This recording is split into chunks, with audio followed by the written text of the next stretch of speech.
প্রিয় ছাত্ররা, next topic হলো ফসফরাস।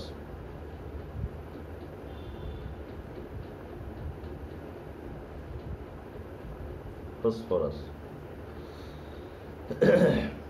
আগের দিনে আমরা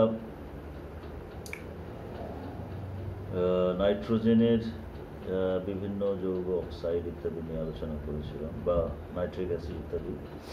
আজকে হলো ফসফরাস এবং ফসফরাসের যৌগ, অক্সি অ্যাসিড ইত্যাদি।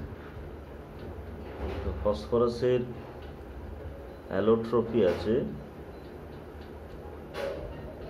অ্যালোট্রপিক ফর্ম। একটা হচ্ছে হোয়াইট,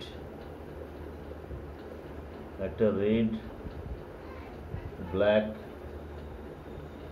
ইত্যাদি এটসেট্রা। সাদা ফসফরাস, লাল ফসফরাস, কালো ফসফরাস, এছাড়াও রক্তিম ফসফরাস, কাঁচ সদৃশ্য ফসফরাস ইত্যাদি কিছু আছে। এর মধ্যে আমাদের এই দুটো বিশেষ করে পড়তে হবে, হোয়াইট এবং রেড। ব্ল্যাকটা সামান্য একটু জাস্ট জেনে নিলেই হবে। তো প্রথমে হোয়াইট ফসফরাস বা সাদা ফসফরাস কিভাবে আমরা পাই? একদম শুরুতে আমরা বলেছিলাম যে নাইট্রোজেনে যেমন সোর্স কিছু নাইট্রেট লবণ আছে, আবার ফসফরাসের সোর্স ফসফেট লবণ। তো সেখানে ক্যালসিয়াম ফসফেট, যার খনিজ নাম হচ্ছে ফসফরাইট খনিজ, এটা ছিল।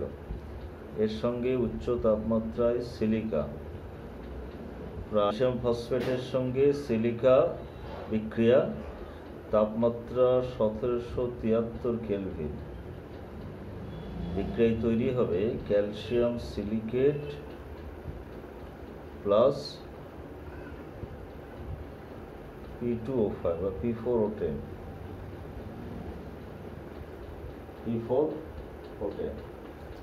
এটা প্রথম ধাপ। দ্বিতীয় ধাপে P4O10 প্লাস কোক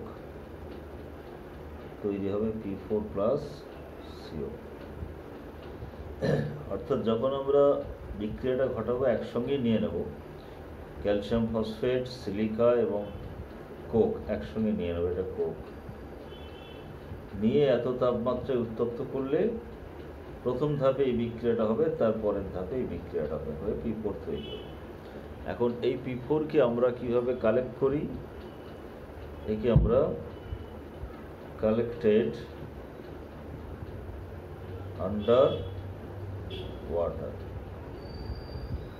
জলের নিচে সংগ্রহ করা হয়। কালেক্টেড আন্ডার ওয়াটার কেন?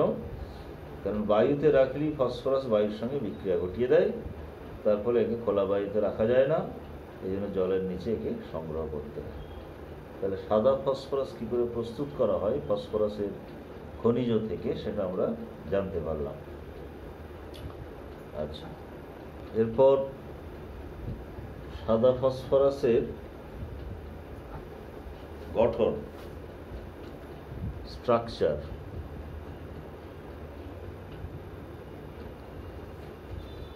ফসফরাসের দেখো, ফসফরাসের 15টা ইলেকট্রন কিভাবে থাকে? 1s2, 2s2, 2p6, 3s2, 3p3। এটা বাইরের কোণ। তাহলে 3s এ দুটো,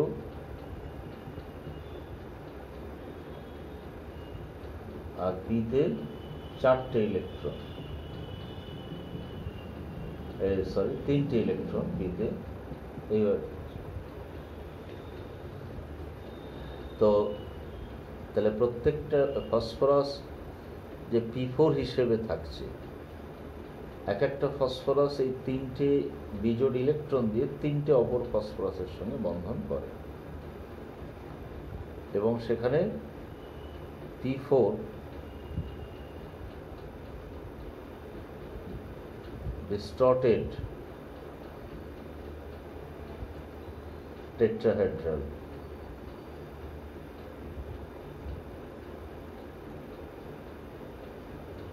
বিকৃত চতুস্তলকের আকারে থাকে।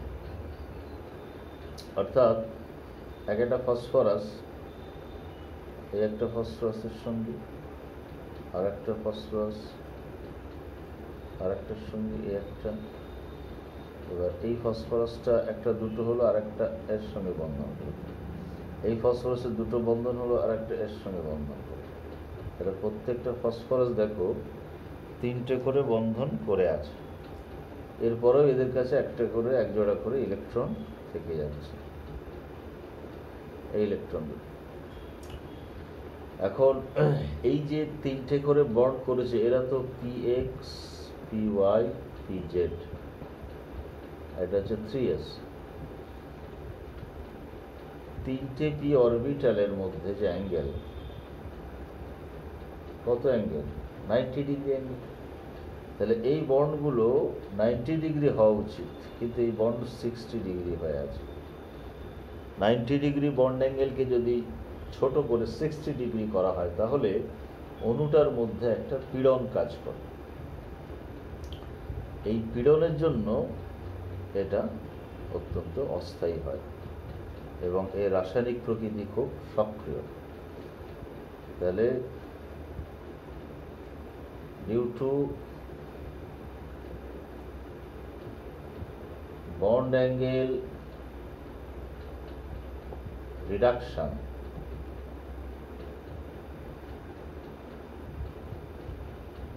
the molecule faces stress and becomes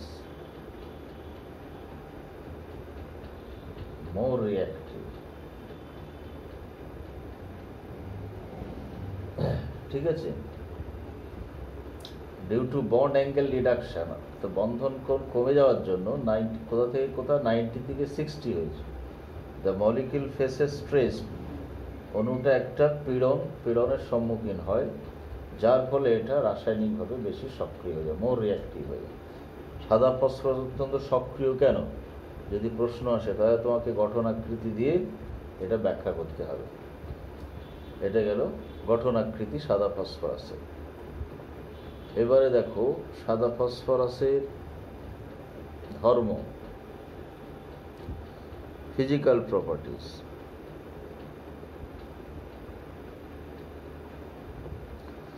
physical প্রপার্টিজের মধ্যে আমাদের একটা জানতে হবে, এটা হচ্ছে পয়জনাস, ইট ইজ পয়জনাস, বিষাক্ত। যদি আমাদের প্রশ্বাসের সঙ্গে ভিতরে চলে যায়, তাহলে দীর্ঘদিন ধরে যদি এটা হতে থাকে, তাহলে আমাদের চোয়ালের হাড় বা গালের হাড় ক্ষয়ে যাবে। এই রোগটাকে বলা হয় ফসিজ।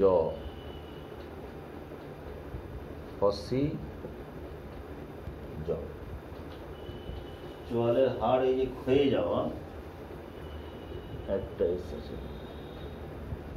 ফসিজ। চোয়ালের হাড় বা গালের হাড় ক্ষয়ে যাওয়ার এই রোগটাকে বলা হয় ফসিজ। তাহলে এটা গেল এর একটা ফিজিক্যাল প্রপার্টিজ। এবার আমরা রাসায়নিক ধর্ম পড়ব, কেমিক্যাল প্রপার্টিজ।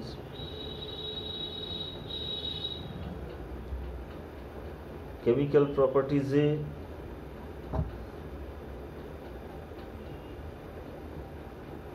একটা ইম্পর্টেন্ট বিষয় হচ্ছে 1 নম্বর ফসফোরিসেন্স।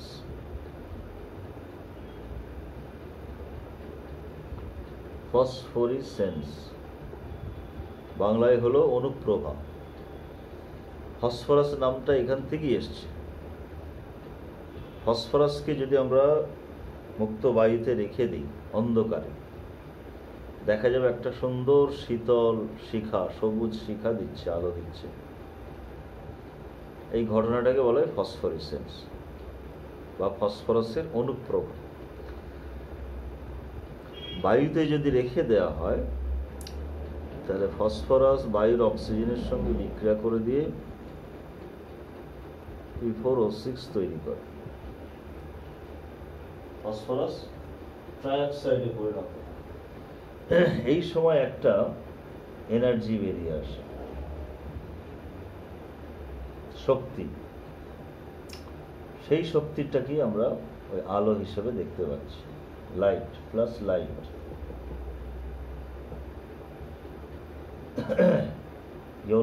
গ্রিন লাইট, এটাতে হাত দিলে কোনো তাপও লাগবে না, শীতল সবুজ শিখা। এই ঘটনাটাকেই তাহলে বলা হচ্ছে ফসফোরেসেন্স। আলো দেয় বলেই এর নাম হয়ে গেছে ফসফরাস। এবং বায়ুতে একটু জলীয় বাষ্প থাকা এটা শর্ত। হ্যাঁ, এটা হচ্ছে এয়ার, বায়ুর অক্সিজেনের সঙ্গে, এবং এই বায়ুতে একটু ময়েশ্চার বা জলীয় বাষ্প থাকা হচ্ছে এই ফসফোরেসেন্সের শর্ত। আচ্ছা, এছাড়াও P4 বায়ুর অক্সিজেনের সঙ্গে বিক্রিয়া করে তোমার P4O10 দিতে পারে, একটু মানে বেশি তাপমাত্রা, সামান্য বেশি তাপমাত্রা একটু তাপ দিলে এটা হয়ে যাবে। তো যাই হোক, ফসফোরেসেন্সের জন্য এই বিক্রিয়াটা দায়ী। হলো 2 নম্বর কেমিক্যাল প্রপার্টি হচ্ছে ক্ষারের সঙ্গে reaction with alkali like NaOH, KOH ইত্যাদি, মানে তীব্র ক্ষার যেগুলো, এদের সঙ্গে ফসফরাসের কি বিক্রিয়া হয় দেখো। P4 প্লাস NaOH প্লাস জল তৈরি হবে PH3 plus NaH2, sodium হাইপোফসফাইড phosphine তৈরি করবে। ফসফিনের প্রস্তুতিতে এই বিক্রিয়াটা আবার আমাদের পড়তে হবে। এটা সাদা ফসফরাসের বিক্রিয়া ক্ষারের সঙ্গে। এখানে যদি আমরা KOH নিই তাহলে এটা KH2PO2 হবে। যদি আমরা ক্যালসিয়াম হাইড্রোক্সাইড নিই তাহলে এটা CaH2PO2 হবে। বিক্রিয়া একই ধরনের হবে। আচ্ছা, 3 নম্বর ফসফরাসের ইম্পর্টেন্ট বিক্রিয়া হচ্ছে রিডিউসিং প্রপার্টি।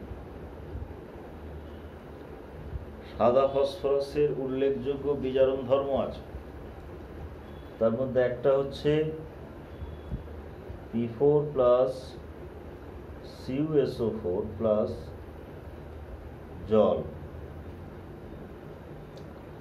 তৈরি হবে H3PO4 plus copper plus H2SO4। অর্থাৎ কপার সালফেটটা এখানে বিজারিত হয়ে যাচ্ছে, +2 থেকে 0 হচ্ছে, মানে বিজারণ ঘটল। এটা একটা বিজারণ ধর্ম। আর একটা বিক্রিয়া হয় P4 প্লাস AgNO3 প্লাস জল তৈরি হবে H3PO4 plus Ag plus HNO3। এখানেও সিলভার +1 স্টেট থেকে 0 হয়ে যায়, অর্থাৎ বিজারিত হয়। তো এছাড়াও আরো কিছু বিজারণ ধর্মের উদাহরণ আছে, তবে আমাদের এই দুটো বিজারণ ধর্মের উদাহরণ করতে হবে। তো এখানে একটা ইম্পর্টেন্ট বিষয় হচ্ছে সাদা ফসফরাস বিষাক্ত। যখন সাদা ফসফরাস নিয়ে কাজ করা হবে, হাতে যদি লেগে যায়, এমনিতে গ্লাভস পরে কাজ করতে হয় ল্যাবরেটরিতে, তা সত্ত্বেও যদি লেগে যায় তাহলে কপার সালফেট দ্রবণ দিয়ে হাতটা ধুয়ে নিতে হবে।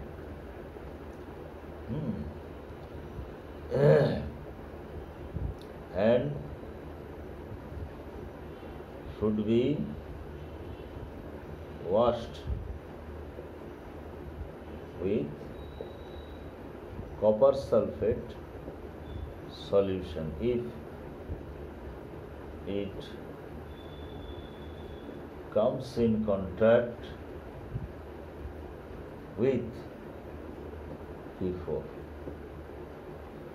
সাদা ফসফরাসের সংস্পর্শে যদি আমাদের হাত চলে আসে, হাতে যদি লেগে যায়, তাহলে আমাদের হাতটাকে কপার সালফেট দ্রবণ দিয়ে ধুয়ে নিতে হবে। কেন? কপার সালফেট দ্রবণ দিয়ে ধুলে দেখো ফসফরাসটা কিন্তু কনভার্ট হয়ে যাচ্ছে ফসফরিক অ্যাসিডে।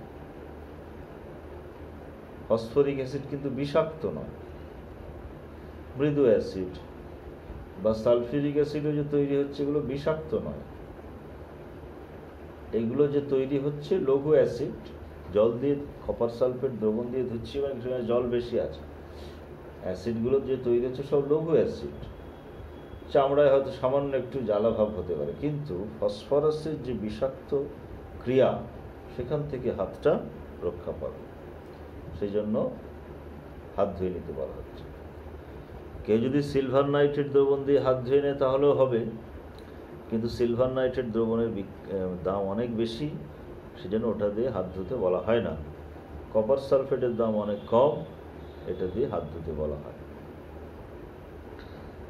তাহলে সাদা ফসফরাসের উল্লেখযোগ্য বিজারণ ধর্ম আছে, সেটা আমরা পড়ব। সাদা ফসফরাস আলোচনা তাহলে হয়ে গেল। সাদা ফসফরাসের তাহলে প্রস্তুতি, তার ভৌত গঠন আকৃতিটা খুব ইম্পর্টেন্ট। কেন সাদা ফসফরাস অত্যন্ত সক্রিয়, কেন খোলা বায়ু থেকে রাখা যাচ্ছে না এটা, আর এর ভৌত ধর্ম, রাসায়নিক ধর্ম। রাসায়নিক ধর্মের মধ্যে ইম্পর্টেন্ট হচ্ছে অনুপ্রভা, যেটা অনুপ্রভা। আচ্ছা, এবারে রেড ফসফরাস বা লাল ফসফরাস, এটা আমরা সাদা ফসফরাস থেকেই তৈরি করব। সাদা ফসফরাস থেকেই তৈরি করি।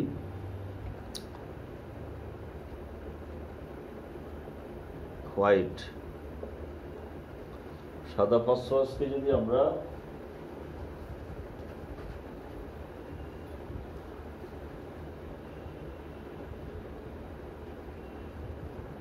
(573 কেলভিন তাপমাত্রা উত্তপ্ত করা হয় এবং এখানে CO2 or into atmosphere or coal gas,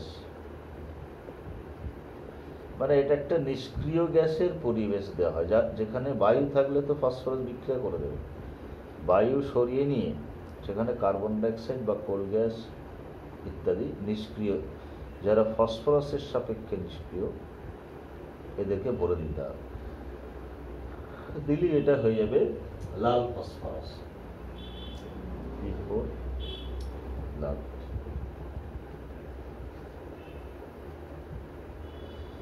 তাহলে সাদাটাকে আমরা ফসফরাইড খনিজ থেকে তৈরি করলাম, আর সাদা থেকে লালটা তৈরি করে নিলাম। ঠিক আছে? তো এই কনভার্সানে হয়তো দেখা যাবে একেবারে 100% হলো না হোয়াইট থেকে রেড, রেডের সঙ্গে কিছুটা হোয়াইট মিশে আছে। তখন আমরা কি করে করব? রেডের সঙ্গে কিছুটা ধরো হোয়াইট মিশে আছে, এটা কম থাকবে, এটাই বেশি থাকবে। এখন যদি আমরা এটাকে কস্টিক সোডা দ্রবণ দিয়ে ফোটাই, তাহলে হোয়াইট ফসফরাসের সঙ্গে কস্টিক সোডা বিক্রিয়া হয়, এই আমরা দেখলাম। এইটা বিক্রিয়া হয়ে দ্রবীভূত হয়ে যাবে, আর লাল ফসফরাস কোনো বিক্রিয়া করবে না, নিচে পড়ে থাকবে। দ্রবণটাকে ছেঁকে নেব, নিলেই লালটা আলাদা হয়ে যাবে। অর্থাৎ এখানে PH3 plus NaH2PO2 plus red P, white P, এইটা দ্রবণ সলিউশন। তাহলে ছেঁকে নিলাম, ফিল্টার করে নিলাম। ফিল্টার করলেই তোমার সলিউশন আর লাল ফসফরাস আলাদা হয়ে যাবে। এইভাবে লাল ফসফরাসের মধ্যে যদি সাদা মিশে থাকে, আমরা সেখান থেকে সেপারেট করে নিতে পারি। আচ্ছা, এটা গেল প্রস্তুতি। এখন গঠনাকৃতি, স্ট্রাকচার, এটাও P4 হিসেবেই থাকছে, এবং এখানেও ডিস্টর্টেড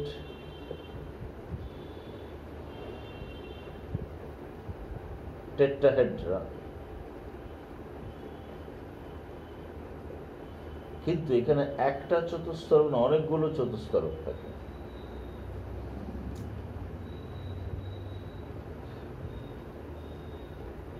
গঠনটা হচ্ছে এই পি, এখানে আরেকটা চতুস্তলক, আরেকটা চতুস্তলক, এইভাবে এ ওইদিকে ওইদিকে। সাদা ফসফরাসে যেমন একটাই P4 ইউনিট থাকে, আর এখানে অনেকগুলো চতুস্তলক পরস্পরের সঙ্গে বন্ধন করে যুক্ত থাকে। তার ফলে কি হয়, এমনিতে এইখানে অ্যাঙ্গেলটা বেড়ে গিয়ে 101 হয়। ওখানে ছিল 60, এখানে 101। আর অনেক বন্ধন থাকে, এক একটা ফসফরাস 3টে করে বন্ধন করে আছে, আবার সব মিলিয়ে প্রচুর বন্ধন, যেহেতু অনেকগুলো চতুস্তলক, তার ফলে এখানে পীড়নটা অনেক কমে যায়। সেজন্য লাল ফসফরাসের কিন্তু সক্রিয়তা কম। Red P4 is less reactive, কম সক্রিয় তুলনা। সেটা আমরা বৈশিষ্ট্যেই পাবো। কেমিক্যাল প্রপার্টিজ, যেটা কেমিক্যাল প্রপার্টিজ, এর 1 নম্বর হচ্ছে নো ফসফোরেসেন্স।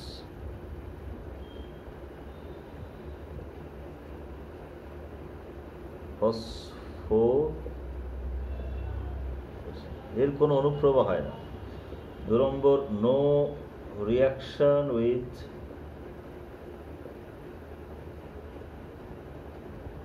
NaOH, এটাকে খোলা বায়ুতে রাখা যায়, can be kept in open air.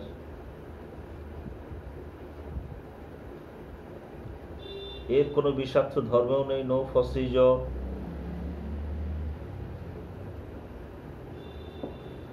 No reducing property.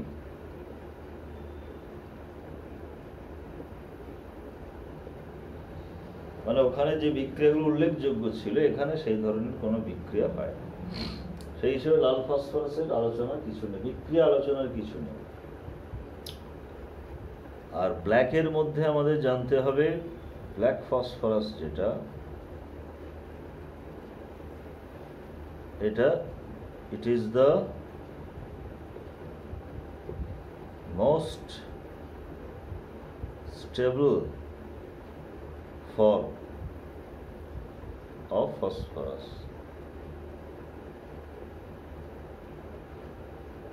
আর বিশেষ কিছু কালো থেকে আমাদের করতে হবে না, লাল এবং সাদা এই দুটোই মেনলি করতে হয়। সাদার ক্ষেত্রে বিভিন্ন বিক্রিয়াগুলো আছে, সেগুলো যেগুলো বললাম করতে হবে। আর লালের ক্ষেত্রে বিক্রিয়া কিছুই নেই, শুধু গঠনটা করতে হবে, কেন কম সক্রিয় সেটা। আর ফসফরাসের রূপভেদগুলোর মধ্যে কোনটা সবচেয়ে স্থায়ী, এটা হচ্ছে ব্ল্যাক ফসফরাস। এই হলো ফসফরাস। এছাড়া ফসফরাস থেকে আলোচনার কিছু নেই। এবার আমাদের যেটা করতে হবে, আলোচনা বলতে আরেকটা জিনিস যেটা আছে, ফসফরাসের ইউজটা অবশ্য আছে। ইউজ সাদা লাল যাই হোক, সব মিলিয়ে ফসফরাসের একটা ইউজ আছে। যেমন একটা যেমন হচ্ছে তোমার ফসফরাসকে used as Zn3P2, zinc phosphide used as rodenticide। যেসব প্রাণীর ধারালো দাঁত আছে, যারা ক্ষতি করে, ফসল কেটে ক্ষতি করে, জামা কাপড় নষ্ট করে দেয়, ইঁদুর যেমন, ধরো ইঁদুর মারা বিষে জিঙ্ক ফসফাইড ব্যবহার হয়, তার মানে রডেন্টিসাইড হিসেবে ব্যবহার হয়। 2 নম্বর, একটা অ্যালয় আছে, সংকর ধাতু, যার নাম হচ্ছে ফসফর ব্রোঞ্জ। ব্রোঞ্জ মানে কপার আর টিন তাতে থাকে, আর ফসফর ব্রোঞ্জ মানে তার সঙ্গে ফসফরাস থাকে। এটা used to prevent rusting, মরচে ধরা রোধ করার জন্য এই ফসফর ব্রোঞ্জকে ব্যবহার করা হয়। 3 নম্বর ব্যবহার হচ্ছে সেফটি ম্যাচে।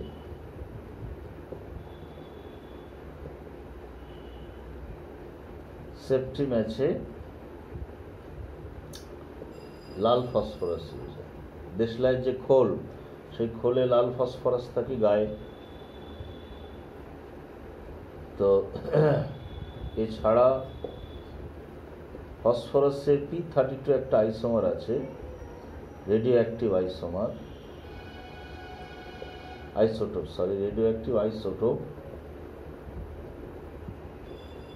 isotope is used in leukemia, blood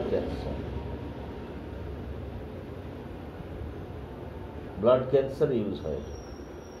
এগুলো হচ্ছে ফসফরাসের উল্লেখযোগ্য সব ধর্ম। নেক্সট দেখো ফসফিনের প্রস্তুতি আমরা সাদা ফসফরাসের চ্যাপ্টারে পড়লাম। সাদা ফসফরাসকে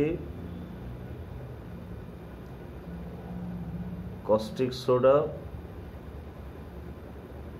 আর জলের সঙ্গে, মানে কস্টিক সোডা দ্রবণের সঙ্গে মিশিয়ে ফোটালেই ফসফিন তৈরি হবে, আর তার সঙ্গে NaH2PO2 তৈরি হবে।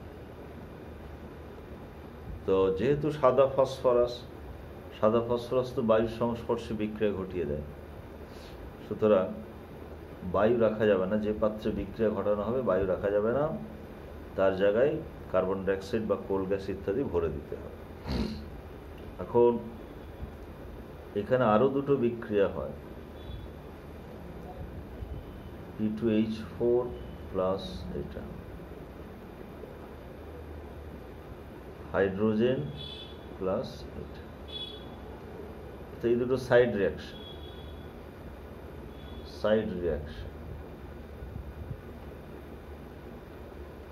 মূল প্রোডাক্ট হচ্ছে PH3 ফসফিন, আর এগুলো হচ্ছে সাইড প্রোডাক্ট, কম করে হয়। এবার যখন নির্গম নল দিয়ে এগুলো বেরোয়, একটা ধরো জলের পাত্রে জল রাখা আছে আর নির্গম নল দিয়ে এখানটা গ্যাসটা যদি ছাড়া হয়, তাহলে এগুলো বেরোবে বুদবুদ আকারে, বেরিয়ে এখানে দেখা যাবে সাদা ধোঁয়ার কুণ্ডলী তৈরি হচ্ছে।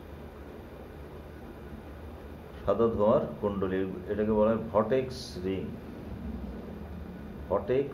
রিং অর ফিলোজফার্স রিং, দার্শনিকের বলয় বা আবর্ত বলয়। কেন হয় এটা? তার কারণ হচ্ছে এই যে P2H4 যেটা, এটা বায়ুর সংস্পর্শে এলেই এতে আগুন লেগে যায়।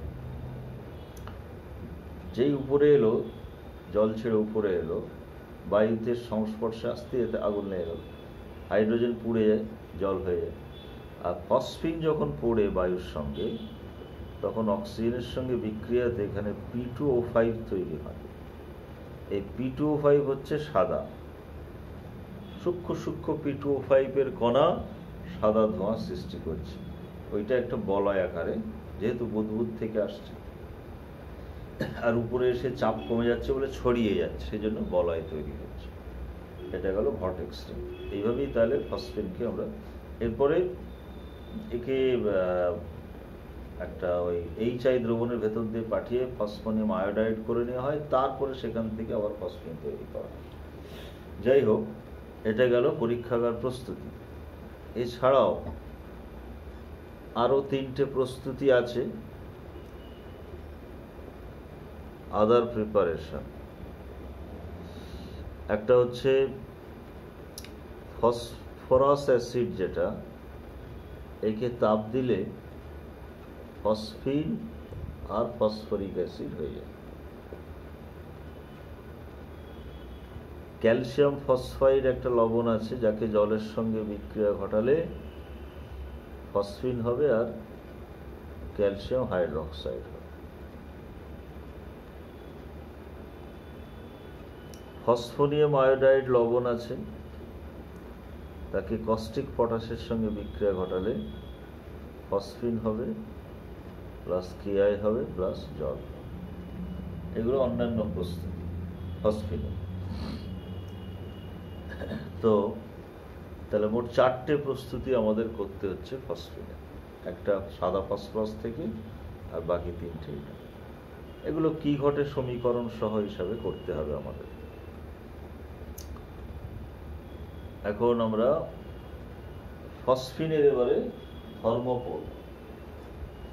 ফসফিন, সরি বানানটা ভুল লিখেছি, ফসফিন, PHOS PHIN, ফসফিন। ফসফিনের ধর্মের মধ্যে প্রপার্টিজ একটা ধর্মই মেনলি করতে হবে, যেটা হচ্ছে রিডিউসিং প্রপার্টি।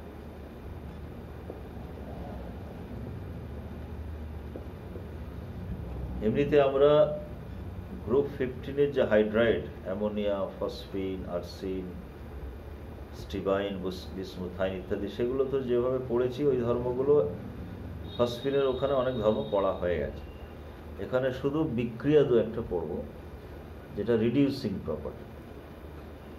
এর আগে আমরা পড়েছিলাম যে এদের বিজারণ ধর্ম আছে, এদের পিএইচ যে বন্ড আছে এটা ভেঙে হাইড্রোজেন বেরিয়ে বিজারণটা করে। তাহলে উল্লেখযোগ্য বিজারণ ধর্মের মধ্যে একটা হচ্ছে copper sulphate plus PH3 plus জল। এখানে প্রথমে একটা কালো অধক্ষেপ পড়ে, ব্ল্যাক প্রেসিপিটেট।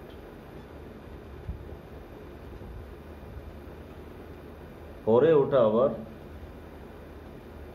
আর্দ্র বিশ্লেষিত হয়ে আলটিমেট যেটা হয় copper plus H3PO3 plus H2SO4। তাহলে কপার প্লাস 2 স্টেটে ছিল, 0 হয়ে গেল, বিজারণ। আমাদেরকে এই বিক্রিয়াটাই লিখতে হবে, মাঝখানে এটা জাস্ট ভাষায় যখন বলবে উল্লেখ করে দেবে, আর বিক্রিয়া একদম ডাইরেক্ট এখান থেকে এখানে দিয়ে দেবে, এটা অ্যারো দিয়ে এটা লিখে দেবে, ব্যালেন্স করে দেবে। বিক্রিয়া কিন্তু ব্যালেন্স করতে হবে, সব ব্যালেন্স ছাড়া বিক্রিয়া কোনো নাম্বার দেবে না। তো তাহলে যদি বলে ফসফিনের বিজারণ ধর্মে উদাহরণ দাও, এই বিক্রিয়াটা দেওয়া যাবে। বা কপার সালফেট দ্রবণে ফসফিন চালনা করলে কি ঘটে বলতে হবে, প্রথমে একটা কালো অধক্ষেপ পড়ে, যেটা পরে জলের সঙ্গে বিক্রিয়া করে ধাতব কপারে বিজারিত হয়, দিয়ে সমীকরণটা দিয়ে দেবে। আর একটা বিজারণ বিক্রিয়া আছে, সেটা হলো সিলভার নাইট্রেটের সঙ্গে AgNO3 প্লাস PH3 প্লাস জল। এখানেও প্রথমে একটা হলুদ অধক্ষেপ পড়বে, ইয়েলো প্রেসিপিটেট, সেটা আবার জলের সঙ্গে বিক্রিয়া করে silver plus H3PO3 plus HNO3 তৈরি হয়। সিলভার নাইট্রেট সিলভার প্লাস 1 স্টেটে ছিল, এখানে হয়ে গেল 0, অর্থাৎ বিজারিত হলো। তাহলে এটা একটা বিজারণের উদাহরণ। দুটো উদাহরণ করলেই হবে ফসফিনের। কি ঘটে সমীকরণ সহ লেখো, অথবা উদাহরণ দাও হিসেবে আসতে পারে। এছাড়া ফসফিনের আর বিক্রিয়া বা ধর্ম কিছু করতে হবে না, শুধু ইউজ একটা জানতে হবে, ব্যবহার যেটা।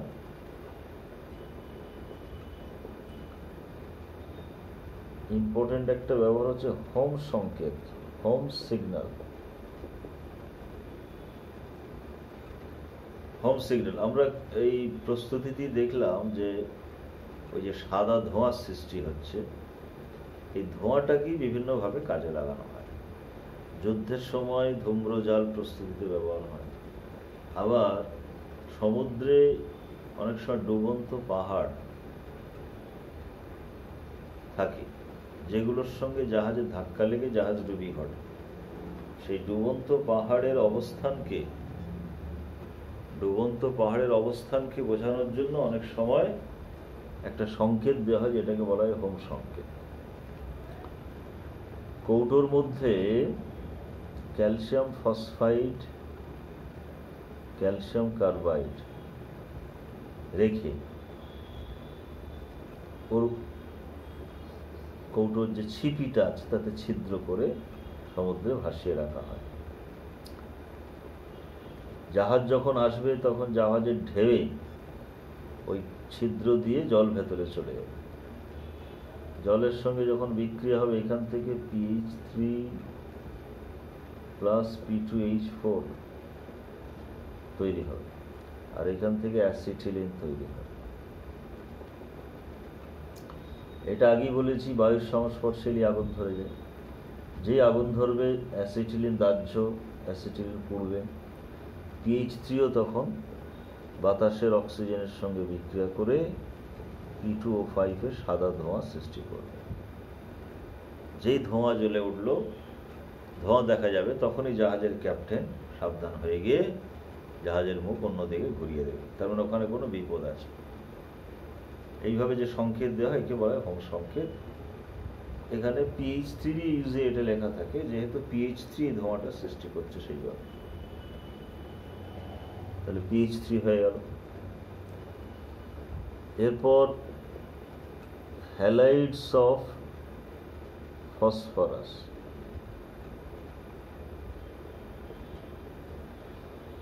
ফসফরাসের হ্যালাইড দুটো আছে, একটা PCl3, একটা PCl5। তো এটা তো আমরা ওখানে আলাদা মানে হ্যালাইডের গঠনে পড়ে নিয়েছি।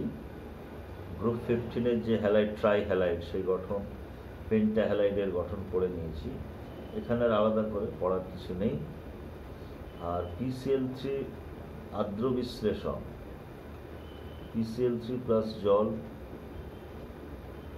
তৈরি হয় H3PO3 প্লাস HCl, আর PCl5 এর আর্দ্র বিশ্লেষণ তৈরি হবে H3PO4 প্লাস HCl। এই দুটো আর্দ্র বিশ্লেষণ শুধু একটু দেখে রাখতে হবে, একটা PCl3 আর একটা PCl5 এর। তো এছাড়া গঠন থেকে যে প্রশ্ন, সেখানে আমরা বলে দিয়েছিলাম যে এর গঠনটা যেমন ত্রিকোণীয় দ্বিপিরামিডীয় ছিল, সেখানে 3টে বন্ধন ছিল নিরক্ষীয় আর 2টো বন্ধন ছিল অ্যাক্সিয়াল। অ্যাক্সিয়াল বন্ধনগুলো দৈর্ঘ্য বেশি বলে এটা দুর্বল, সেই জন্য আমরা এটাকে যখন তাপ দিই ওই দুটো অ্যাক্সিয়াল বন্ধন ভেঙে গিয়ে Cl2 হয়ে যায়। ঠিক আছে। আর PCl5 যেহেতু এর গঠনটা অপ্রতিসম, সেজন্য এটা অ্যাকচুয়ালি PCl4 প্লাস আর PCl6 মাইনাস এই হিসেবে থাকে, চতুস্থলকীয় অষ্টতলকীয় গঠনে থাকে, কঠিন অবস্থা। এই কটা বিষয় ওখানে আমরা পড়েছি, এখানেও আরেকবার দেখে নেবে। আর এছাড়া এখান থেকে কিছু করার নেই। আচ্ছা, এরপর অক্সো অ্যাসিডস অফ ফসফরাস। ফসফরাসের অক্সো অ্যাসিড এটা করতে হবে। এমনিতে আমাদের 3টে অ্যাসিড মেনলি পড়তে হবে। একটা হচ্ছে H3PO2, হাইপো ফসফরাস,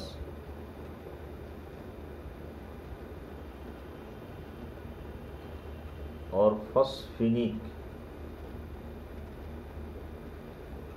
অ্যাসিড। একটা হচ্ছে H3PO3 ফসফরাস और ফসফোনিক অ্যাসিড। আর একটা H3PO4 অর্থো ফসফরিক অ্যাসিড। ফসফরাস এই তিনটে অক্সি অ্যাসিড মেন। এছাড়াও মেটাফসফরিক অ্যাসিড আছে, পাইরোফসফরিক অ্যাসিড আছে। HPO3 হচ্ছে মেটাফসফরিক।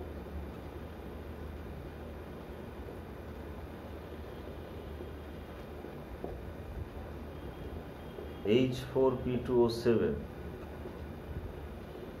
পাইরোফসফরিক।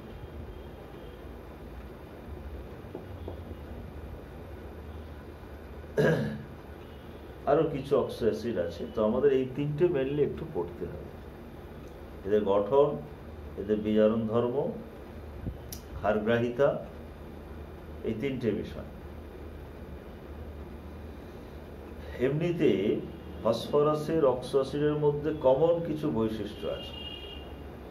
কমন বৈশিষ্ট্যের মধ্যে কি, প্রত্যেকের গঠন টেট্রাহেড্রাল, চতুস্তলকীয়, এটা একটা কমন বৈশিষ্ট্য। দ্বিতীয় কমন বৈশিষ্ট্য কি,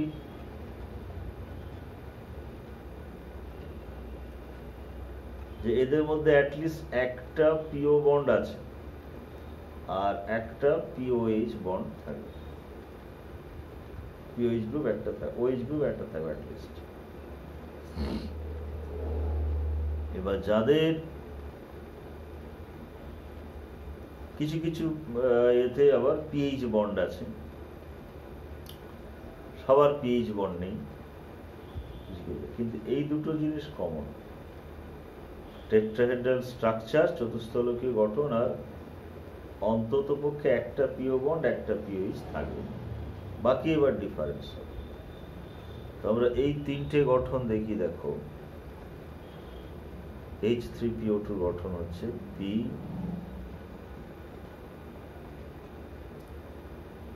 double bond O H H OH, এইটার গঠন P double bond O H OH, এটার গঠন P double bond O OH OH OH. তাহলে হাইপোফসফরাস অ্যাসিডে দুটো পিএইচ বন্ড আছে, শুধু ফসফরাসে একটা পিএইচ বন্ড আছে। আর H3PO অর্থোফসফরিকে বা শুধু ফসফরিক অ্যাসিড, তাতে কোনো পিএইচ বন্ড নেই, কিন্তু প্রত্যেকে দেখো একটা করে পিও বন্ড আছে আর অ্যাটলিস্ট একটা করে ওএইচ আছে। এখন অক্সি অ্যাসিডের ক্ষেত্রে এই যে ওএইচ এর যে হাইড্রোজেন, এইটাই H+ হিসেবে আয়নিত হয় বা ধাতু দিয়ে প্রতিস্থাপিত হয়। তাহলে যে অ্যাসিড থেকে জলীয় দ্রবণে একটা H+ হবে তাকে মনোবেসিক বা একক্ষারীয় বলা হবে। তাহলে এটা একক্ষারীয়, এটা মনোবেসিক। এটা হবে ডাইবেসিক, এটা ট্রাইবেসিক। মনোবেসিক হলে এ একটাই লবণ দেবে এইখানটা, এটা সরে গিয়ে এনে হবে। এ দুটো লবণ দেবে, এখানে একটা ধাতু এনে এখানে একটা, মানে একটা লবণে একবার হয়তো সোডিয়াম প্রতিস্থাপিত হবে, এটা থেকে যাবে, এটা একটা লবণ, ওটাকে বলা হবে অ্যাসিড লবণ। আর একটা লবণে দুটো হাইড্রোজেনই ধাতু দিয়ে প্রতিস্থাপিত হয়ে লবণ হবে, এটা প্রশম লবণ। আর এখানে একটাই লবণ হবে প্রশম লবণ। আর এখানে তিন ধরনের লবণ হয়। প্রথমে একটা যদি সরে যায়, এই দুটো থেকে গেল, সেটা লবণ হলো অ্যাসিড লবণ। আবার একটা হাইড্রোজেন প্রতিস্থাপিত হলো সোডিয়াম দিয়ে, সেটাও অ্যাসিড লবণ। তিনটে হাইড্রোজেন যখন প্রতিস্থাপিত হয়ে প্রশম লবণ। তাহলে এই তিন রকমের লবণ দেবে ত্রিক্ষারীয় অ্যাসিড, এ দু রকমের লবণ দেবে ডাইবেসিক অ্যাসিড, এর এক রকমের লবণ দেবে মনোবেসিক অ্যাসিড। তো লবণগুলো থেকেও অনেক সময় প্রশ্ন দেওয়া হয় যে এর লবণে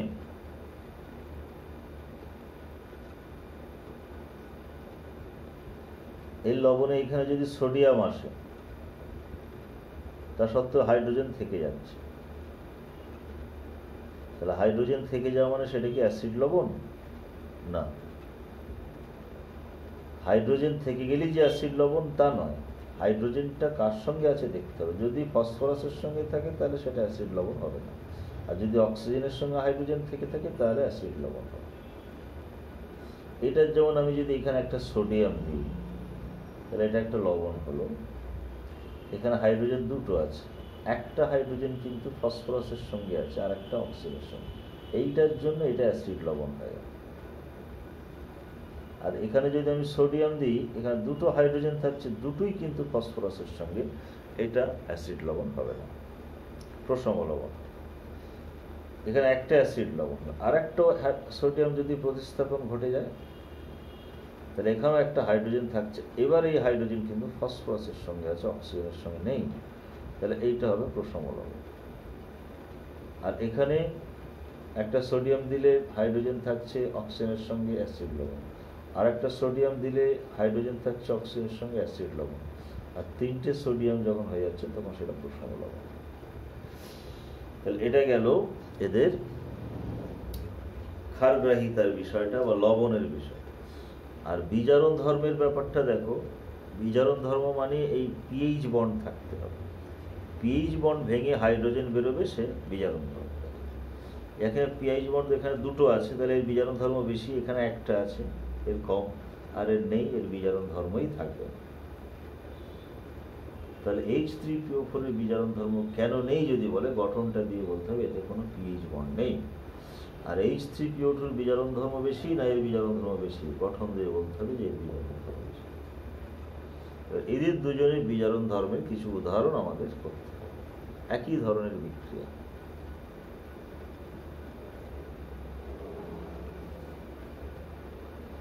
H3PO2 প্লাস কপার সালফেট বা সিলভার নাইট্রেট প্লাস জল তৈরি হবে H3PO4 plus silver plus HNO3। এখানে +1, এটা 0, বিজারণ করবে। আবার H3PO3 এই সেম বিক্রিয়া ঘটায়, সেম, এটাও এর বিজারণ ধর্ম। এছাড়াও H3PO3 এর সঙ্গে আরো কিছু বিক্রিয়া আছে, যেমন KMnO4 প্লাস আম্লিক KMnO4 H2SO4 এর সঙ্গে বিক্রিয়া, K2SO4 plus MnSO4 plus H3PO4 plus জল। KMnO4 Mn +7 স্টেটে আছে, এখানে +2-তে চলে গেল, বিজারণ ঘটল। আবার H3PO3 plus copper sulphate, copper সালফেটের সঙ্গে বিক্রিয়া আছে, প্লাস জল, copper plus H3PO4 plus H2SO4। Copper সালফেটে কপার +2-তে আছে, এখানে 0 হয়ে গেল, বিজারণ ঘটে গেল। তাহলে H3PO2 বা H3PO3 বিজারণ ধর্ম যেগুলো আছে তোমাদের করতে হবে বিক্রিয়া উদাহরণ, অ্যাটলিস্ট এই কটা তো করতেই হবে। এছাড়া ফসফরাসের অক্সিঅ্যাসিড নিয়ে আর কিছু করার নেই। তাহলে মোটামুটি আমরা ফসফরাসটা যে কিছু আলোচনা ছিল সেগুলো করলাম। মৌল হিসেবে ফসফরাসের প্রস্তুতি, তার বহুরূপতা, আর ফসফরাসের যৌগ ফসফেট বা হ্যালাইড আর অক্সিঅ্যাসিড, মোটামুটি গ্রুপ 15 তাহলে শেষ হয়ে গেল। Thank you.